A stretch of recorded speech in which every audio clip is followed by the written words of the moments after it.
Hello दोस्तों, स्वागत है आपका। दोस्तों, इस वीडियो सीरीज में आपको डेली हरियाणा जीके की एक क्लास मिलेगी जिसमें बेहतरीन क्वेश्चन होंगे और बिल्कुल टॉपिक वाइज चलेंगे। और mostly question previous year question है, ठीक है, जो आपके एग्जाम में आ सकते हैं। और मैं आपको क्वेश्चन के साथ सिर्फ वो इन्फॉर्मेशन बताऊंगा जो आपके एग्जाम पॉइंट ऑफ व्यू से जरूरी है, क्योंकि हमें हरियाणा जीके में पीएचडी नहीं करनी है। बाकी चैनल की तरह बिल्कुल डीप डेप्थ में नहीं जाएंगे। जो चीजें जरूरी है सिर्फ वही पढ़ेंगे। टॉप मोस्ट 1000 क्वेश्चन करेंगे जो आपके एग्जाम पॉइंट ऑफ व्यू से काफी रिलीवेंट रहेंगे। और आपके लिए आप कंप्लीट रिवीजन कर सकते हो इसके लिए, ठीक है। तो शुरू करते हैं। तो देखो, सबसे पहला क्वेश्चन है 1984 नहीं, 1948 में पंजाबी सूबा नामक एक अलग राज्य की मांग सबसे पहले किसने उठाई थी? कि भाई पंजाबी सूबा बना था। देखो, एक बात नोटिस करो आप, ठीक है। 1 नवंबर 1966, 1 नवंबर 1966 को क्या हुआ कि जो हरियाणवी और हिंदी भाषा बोलते थे उनको हरियाणा स्टेट में बांट दिया। जो पंजाबी भाषा बोलते थे उनको पंजाब का स्टेट में भेज दिया। और जो पहाड़ी भाषा बोलते थे उनको क्या कर दिया, हिमाचल स्टेट बना के अलग कर दिया। यानी भाषा के आधार पर 3 स्टेट बने थे ये, हरियाणा, पंजाब और हिमाचल। कब बने थे? 1 नवंबर 1966 को। अगर मैं पूरे भारत में पूछूं भाषा के आधार पे पहला स्टेट कौन सा बना था? आंध्र प्रदेश। और ये कब बना था? 1956 में। यानी बिल्कुल 10 साल के बाद हमारा हरियाणा बन गया था। और ये भाषा के आधार पे 3 स्टेट बने थे उस समय में, ठीक है। और मास्टर तारा सिंह थे जिन्होंने सबसे पहले पंजाबी सूबे की मांग उठाई। लेकिन बार बार देखो आवाज तो उठती रही, लेकिन सबसे पहले जो आवाज उठाई थी वो उठाई थी मास्टर तारा सिंह ने। और इनकी मांग 1 नवंबर 1966 को पूरी हो गई थी, ठीक है। आगे चलते हैं। किस समिति की सिफारिश पर हरियाणा राज्य गठन किया गया था? तो देखो भाई, किस समिति की सिफारिश पर किया गया था? ये किया गया था सरदार हुकम सिंह की सिफारिश पे। तो देखो, ये कमेटी बनी थी 23 सितंबर 1965 को। 23 सितंबर 1965 को बनी और इसकी सिफारिश पे 23 अप्रैल 1966 को जेसी शाह आयोग बनाया जाता है, ताकि वो जो हरियाणा पंजाब की सीमा है उसका वो कर सके, ठीक है। 23 अप्रैल 1966 को इस कमीशन ने क्या किया, 31 मई 1966 को अपनी रिपोर्ट पेश कर दी। और इसके बाद 1 नवंबर 1966 को अपना हरियाणा स्टेट बन गया। तो आपको ये टाइमलाइन पता होनी चाहिए, इससे पिक्चर क्लियर हो जाएगी। यानी सरदार हुकम सिंह एक पार्लियामेंट्री कमेटी थी। ये 23 सितंबर 1965 को बनी। 23 अप्रैल 1966 को इसकी सिफारिश पे जेसी शाह आयोग बनाया, ठीक है, ये जस्टिस थे। और 31 मई 1966 को इसने अपनी रिपोर्ट पेश की। 1 नवंबर 1966 को हरियाणा स्टेट बन गया था, ठीक है। तो ये बातें आपको पता होनी चाहिए। ऐतिहासिक काल में हरियाणा किस नदी के तट पे है? देखो, हरियाणा इंडिया जीके में भी ये क्वेश्चन आते हैं कि कौन सा शहर किस नदी के किनारे पे है। तो सरस्वती नदी के किनारे पे बसा हुआ है हरियाणा। और सरस्वती नदी का अगर आधुनिक नाम पूछ लिया जाए तो वो है दृश्यवती। ये वैसे तो लुप्त हो चुकी है काफी। कुरुक्षेत्र यूनिवर्सिटी में तो अलग से वो बनाया हुआ है इसके लिए, जो सिर्फ सरस्वती पे रिसर्च करते हैं, ठीक है। और गंगा नदी भारत की सबसे लंबी नदी है, जिसकी लंबाई क्या है? 2525 किलोमीटर। यमुना नदी हरियाणा की सबसे लंबी नदी है। हरियाणा की सबसे लंबी नदी पूछी जाए तो वो क्या है? यमुना नदी। ये हरियाणा और उत्तर प्रदेश के बीच में एक सीमा का काम करती है। गोदावरी को क्या बोलते हैं? दक्षिण भारत की गंगा। दक्षिण भारत की गंगा,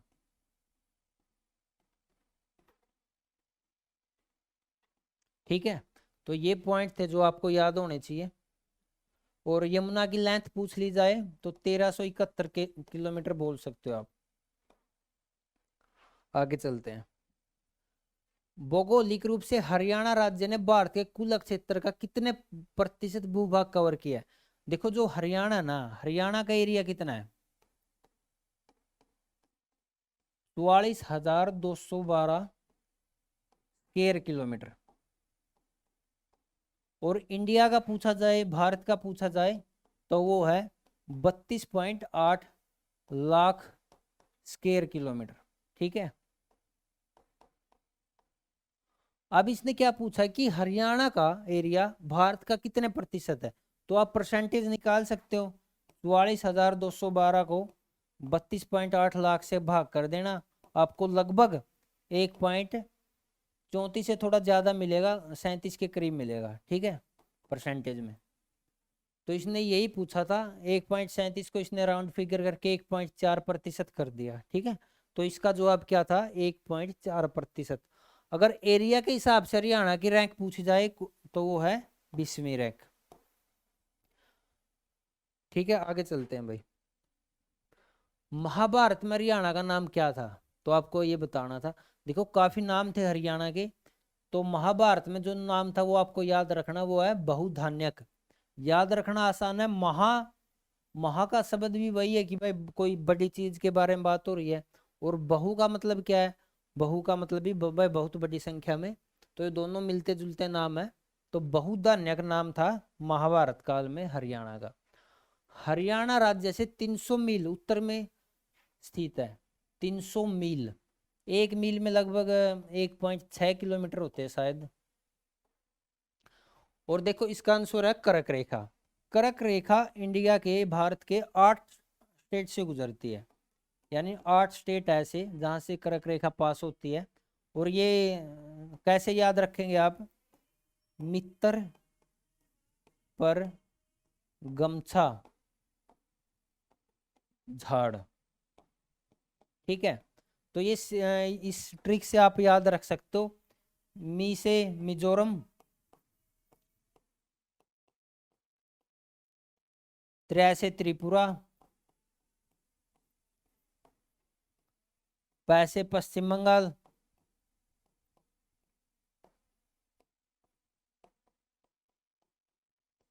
रै से राजस्थान, गै से गुजरात, मै से मध्य प्रदेश, छ से छत्तीसगढ़ और झारखंड झारखंड। ठीक है, तो ये 8 स्टेट है जहां से कर्क रेखा पास होती है। और ये हरियाणा से देखो, हरियाणा से मध्य प्रदेश, मध्य प्रदेश से पास होती है, तो ये लगभग 300 मील की दूरी पड़ेगी। और वहीं से कर्क रेखा पास होती है। तो इसका आंसर क्या था, कर्क रेखा। हरियाणा का पुरातनतम नाम यानी प्राचीन नाम, हरियाणा नाम के उद्भव में पाया जाता है, वो क्या है, तो इसका आंसर है चामान। तो मैंने आपको बताया था भाई, अलग अलग काल में अलग अलग नाम रहे हरियाणा के। तो महाभारत काल में बहुत अनेक, और ये प्राचीन नाम चाहमान के अनुसार हरियाणा। ठीक है, ऋग्वेद में रज हरियाणा।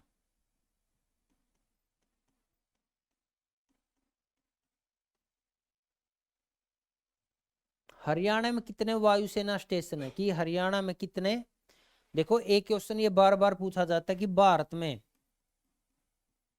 कितने वो है। अगर इंटरनेशनल एयरपोर्ट की बात की जाए तो वो है 7। और टोटल छोटे मोटे पूछे जाए तो वो 34-35 के अराउंड है। आप करेक्ट कर लेना लेटेस्ट के हिसाब से। ठीक है, और इसने क्या पूछा था कि हरियाणा में एयरफोर्स स्टेशन कितने हैं, वो है 2। और 2 कौन कौन से हैं, एक तो अंबाला में और एक सिरसा में।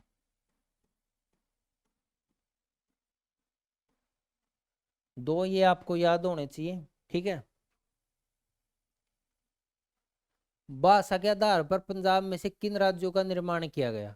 देखो मैंने आपको बताया था 1 नवंबर 1966 को क्या हुआ था, जो हिंदी भाषा बोलते थे उनको हरियाणा स्टेट में लिया, जो पंजाबी बोलते थे उनको पंजाब के स्टेट में, और जो पहाड़ी भाषा बोलते थे उनका हिमाचल प्रदेश स्टेट बना दिया। तो पंजाब में से हरियाणा और हिमाचल प्रदेश निकाल के ये टोटल 3 स्टेट बने थे। और ये तीनों भाषा के आधार पे लैंग्वेज बेस्ड बने थे। और सबसे पहला लैंग्वेज बेस्ड स्टेट कौन सा था, वो था आंध्र प्रदेश। आगे चलते हैं। निम्नलिखित में से कौन सा कथन सही है। भाई ये जो हरियाणा की लोकेशन है, लॉन्गिट्यूड लैटिट्यूड आपको पता होगा, आपको वो पता होने चाहिए। और दूसरा शिवालिक और अरावली से संबंधित है। तो देखो इसने क्या बोला, 74 डिग्री 28 मिनट, 73 डिग्री 36 मिनट अक्षांश पर स्थित है। तो ये अक्षांश ने यहाँ पे देशांतर आना चाहिए। और अक्षांश की बात करूं तो मैं 27 डिग्री 31 मिनट और 30 डिग्री 36 मिनट, ये है अक्षांश के कोऑर्डिनेट। और देशांतर की बात करूं तो मैं 74 डिग्री 28 मिनट और 77 डिग्री 36 मिनट। ठीक है, तो ये चीजें हैं, ये कोऑर्डिनेट आपको पता होने चाहिए। तो ये गलत हो जाएगा पहला पॉइंट, क्योंकि ये देशांतर के पॉइंट है। अगली बात है शिवालिक और अरावली राज्य के दक्षिणी हिस्से में आती है। देखो शिवालिक आता है पूर्व में और जो अरावली है वो आता है दक्षिण में। जो राजस्थान वाला एरिया है वहां से अरावली का वो है, ये दक्षिणी एरिया है, और शिवालिक वाला पूर्वी है। इसने दोनों को दक्षिणी बता दिया, तो हमारा ये पॉइंट भी गलत है। तो इनमें से कोई भी कथन सही नहीं है, तो हमारा आंसर है डी, इनमें से कोई नहीं। उम्मीद करता हूँ आपको समझ में आ रहा होगा। कोई भी डाउट आप कमेंट सेक्शन में पूछ सकते हैं। आगे देखो, हरियाणा को वृक्ष दिवस मनाता है कि भाई हरियाणा वृक्ष दिवस कब मनाता है। देखो आपको ये सभी डेटें याद होनी चाहिए भाई, कौन सा दिवस कब मनाया जाता है। तो वृक्ष दिवस मनाया जाता है 15 जुलाई को, 15 जुलाई को मनाया जाता है। और इसकी शुरुआत की थी के.एम. मुंशी ने। और एक क्वेश्चन बार बार पूछा जाता है, हरियाणा के ट्री मैन, तो वो है देवेंद्र सूरा।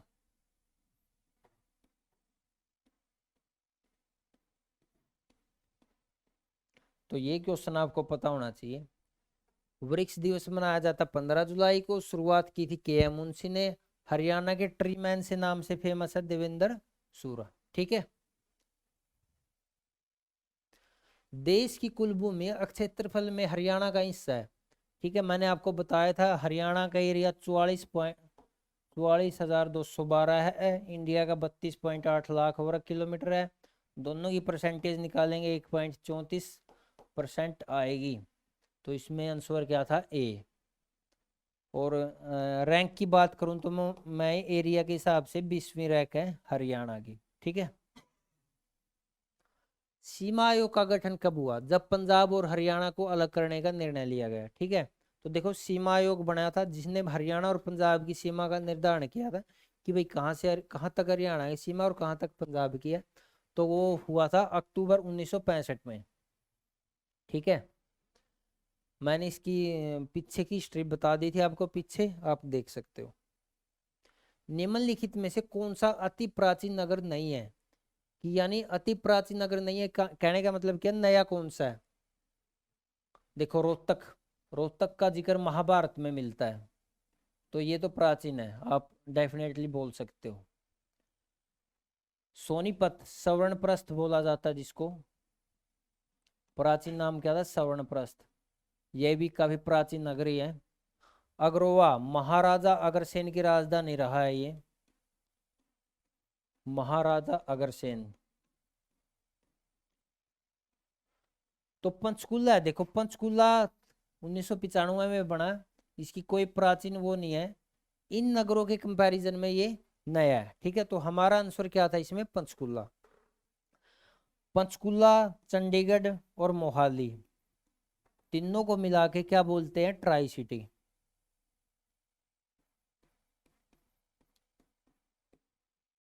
ये क्वेश्चन भी पूछा गया हरियाणा में, पंचकुला, चंडीगढ़ और मोहाली को क्या बोलते हैं, ट्राई सिटी।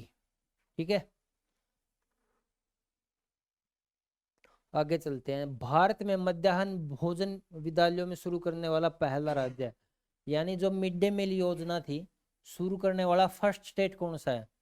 भाई देखो फर्स्ट स्टेट है तमिलनाडु। कैसे याद रखोगे, भाई जो मिड डे मील है उसमें लाडू मिलते थे आपको, क्या मिलते थे, लाडू या लड्डू बोल सकते हो आप।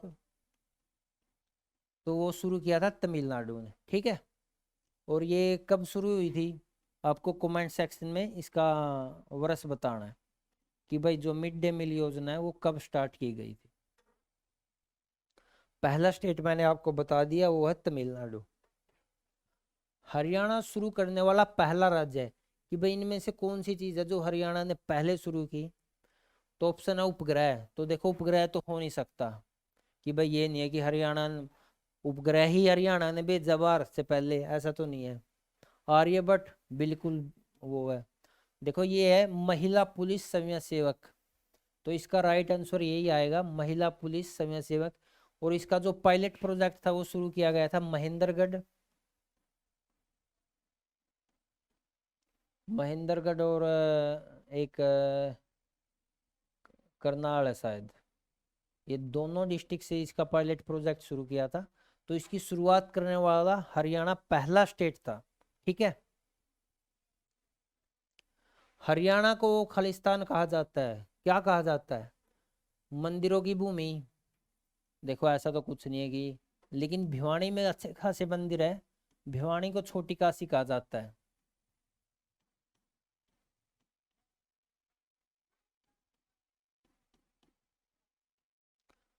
फूलों की भूमि ऐसा नहीं है।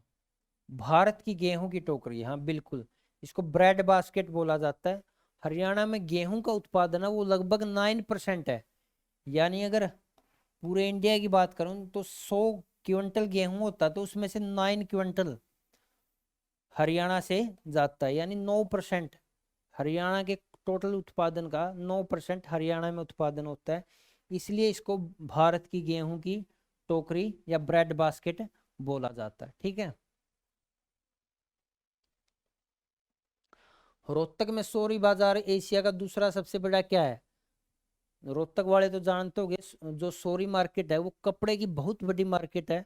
वहाँ लगभग 1200 प्लस दुकानें हैं। ठीक है, काफी बड़ी मार्केट है ये, और कपड़े के लिए काफी फेमस है। तो ये कपड़ा आएगा इसका। ठीक है। रोहतक, रोहतक एक ऐसा डिस्ट्रिक्ट है जो किसी भी अदर स्टेट से टच नहीं करता, दूसरे स्टेट को टच नहीं करता इसकी बाउंड्री। और एक चरखी दादरी और रोहतक, ये दो डिस्ट्रिक्ट ऐसे हैं जो किसी अदर स्टेट को टच नहीं करते। ये बातें आपको याद रखनी है। क्षेत्रफल की दृष्टि से हरियाणा का सबसे बड़ा शहर कौन सा है? तो देखो सबसे बड़ा शहर कौन सा है, शहर की बात करूं तो मैं गुड़गांव है, ये फर्स्ट पोजीशन पे है। ठीक है। और जनसंख्या के हिसाब से बात करूं तो वो क्या है, फरीदाबाद। ये है जनसंख्या के हिसाब से।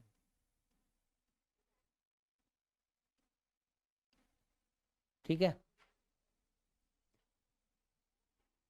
और हरियाणा का सबसे बड़ा जिला अगर मैं पूछूं आपसे तो वो है सिरसा, एरिया के हिसाब से। ठीक है। उत्तर दक्षिण कॉरिडोर हरियाणा राज्य के इन जिलों से निकलता है सिवाय, देखो जो नॉर्थ साउथ कॉरिडोर है, कहाँ से कहाँ तक जाता है ये अपना जो दिल्ली वाला जीटी रोड है, सोनीपत करनाल और अंबाला, ये तीनों एक ही रोड पे है। ठीक है। तो ये यहाँ से पास होता है, लेकिन पंचकुला से नहीं जाता ये। तो इसका राइट आंसर क्या आएगा, पंचकुला, कि ये पंचकुला से पास नहीं होता। अंबाला करनाल सोनीपत ये तीनों देखो एक ही लाइन पे है, जीटी जीटी रोड वाली बेल्ट है ये। ठीक है। तो नॉर्थ साउथ कॉरिडोर पंचकुला से। निम्नलिखित कथनों पर विचार कीजिए। तो भाई इन कथनों पर विचार करो। रोहतक में पुलिस आयुक्तालय है, मतलब पुलिस कमिश्नरी। भाई रोहतक में पुलिस कमिश्नरी है और सोनीपत में है, तो आपको बताओ कहाँ पे है। देखो पुलिस कमिश्नरी, पहले 3 पुलिस कमिश्नरी थी। 3 कौन कौन सी थी, पंचकुला, फरीदाबाद। ठीक है। और बिल्कुल जो लेटेस्ट में बनी थी वो है सोनीपत, ये 4th पोजीशन पे थी, सोनीपत। ठीक है। और 5वीं अनाउंस हुई है, इसका कोई नोटिफिकेशन नहीं आया है, वो है झज्जर। तो देखो रोहतक में तो है नहीं ये। सोनीपत में अगर आपसे ये अभी लेटेस्ट पूछा जाए तो आप कर सकते हो, सोनीपत कमिश्नरी। ठीक है। तो इसका आंसर आप केवल बी कर सकते हो, क्योंकि ए तो नहीं हो सकता, ये भी नहीं हो सकता। ठीक है। हरियाणा राज्य में कितने सामुदायिक विकास खंड यानी कम्युनिटी डेवलपमेंट ब्लॉक बोल सकते हो आप, सामुदायिक विकास खंड। देखो हरियाणा में क्या है भाई, 6 तो डिवीजन है, 6 डिवीजन है, 22 डिस्ट्रिक्ट है, ये बिल्कुल बेसिक बातें हैं। 49 तहसील वो है सॉरी उप तहसील, 94 तहसील, 49 उप तहसील।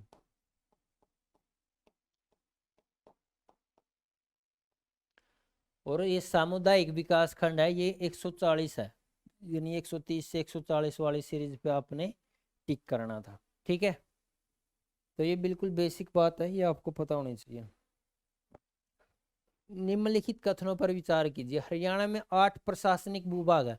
मैंने अभी अभी बताया हरियाणा में कितने डिवीजन है, 6 डिवीजन है। और मैं 6 पूछूं तो कौन कौन से हैं, गुरुग्राम, हिसार, अंबाला, रोहतक, फरीदाबाद,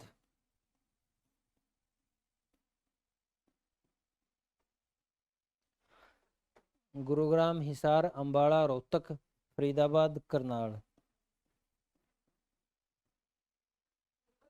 ठीक है, तो 8 नहीं आएगा, ये 6 आएंगे। अगला क्वेश्चन है, पंचकुला हरियाणा के प्रशासनिक प्रभागों में से एक है। क्या पंचकुला डिवीजन है, भाई नहीं है। ठीक है, देखो कहीं भी मैंने 6 लिखे, इसमें कहीं भी पंचकुला नहीं आया, तो ये दोनों ऑप्शन गलत हो गए, इनमें से कोई नहीं, न तो ए और न ही बी, तो ये आपका आंसर सही था। ठीक है, उम्मीद करता हूँ आपको समझ में आ रहे होंगे क्वेश्चन। लास्ट क्वेश्चन है इस वीडियो का, गुरु द्रोणाचार्य के नाम से किस शहर का पुनः नामकरण हुआ। ये भाई गुरु द्रोणाचार्य के नाम पे किस शहर का नाम है, तो देखो गुरु वर्ड आया गुरुग्राम में। ये गुड़गांव पहले होता था, बाद में इसको बदल के गुरुग्राम कर दिया गया। ठीक है, गुरु द्रोणाचार्य वही थे जिन्होंने अपने शिष्य से अंगूठा मांगा था, तो उन्हीं के नाम पे ये गुरुग्राम रखा था। ठीक है, सबसे शिक्षित डिस्ट्रिक्ट, ठीक है, सबसे शिक्षित डिस्ट्रिक्ट गुरुग्राम है, सबसे बड़ा शहर गुरुग्राम है। ठीक है, मिलेनियम सिटी भी बोलते हैं इसको, मिलेनियम सिटी बोलते हैं। मारुति, मारुति का प्लांट भी कहाँ है, गुरुग्राम में। ठीक है, काफी बड़ी इंडस्ट्री है भाई यहाँ पे। तो दोस्तों इस वीडियो में इतना ही, आगे भी प्रैक्टिस सेट आते रहेंगे ताकि आपका एग्जाम नज़दीक आपको क्विक रिवीजन मिल सके। तो इस वीडियो में इतना ही, thank you, all the best.